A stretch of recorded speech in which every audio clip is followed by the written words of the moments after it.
Бұл оқиға туралы мен баяғыдан білем, және көзімде жеткен, қазір нақты мен айтатын оқиға көрші дос баламның басынан өткен.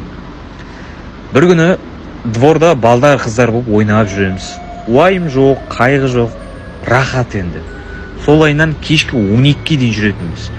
Түн батып, ұйықтайтын уақытқа жеткен соң бәріміз үйімізге тарадық. Мен әлгі дос баламмен бір подъезде тұратынмын. Мен бірінші этажда, ол 5-ші этажда. Бірінші этажға подъезге кіре сала мен үйге кіріп кететін едім. Ал ол дальше 5-ші этажға көтеріледі. Солай бір түн өтті. Ертеңгісі далаға шықсам, бәрі сол дос баланы қоршап алыпты. Барсам, осындай әңгіме естідім.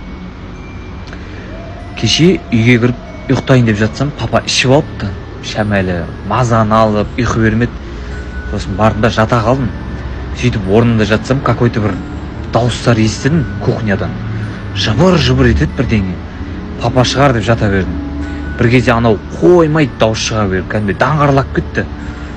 Сөйтіп не істеймін деп жаттым да, не істеп жатыр екен деп барып көріп қайтайын дедім папаны.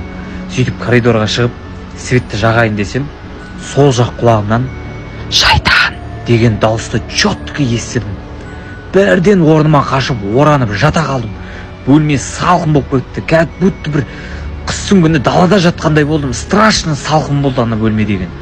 Папаны шақырып бақырдым, но дауыс жоқ, ответ жоқ. Папа как будто естімей жатқандай мені. Сол кезде есікті біреу соқты. Сөйтсем, балам, есікті аш деп папаның дауысы шығады.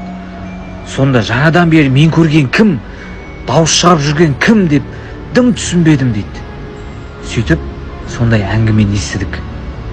Сөйтсек, ол расымен де шайтан болып шықты. Яғни үйдің шайтаны. Олар үйде тазалық болмаса, лас нәрселер болса, тіпті үйдің бұрышына өрмекші торын басып кетсе, ол менің де үйім деп кіріп алады екен. Үйге кіргенде тіпті ассалаумағалейкум деп кірмесек те, ол үйдің бір бұрышын мекен етіп алады.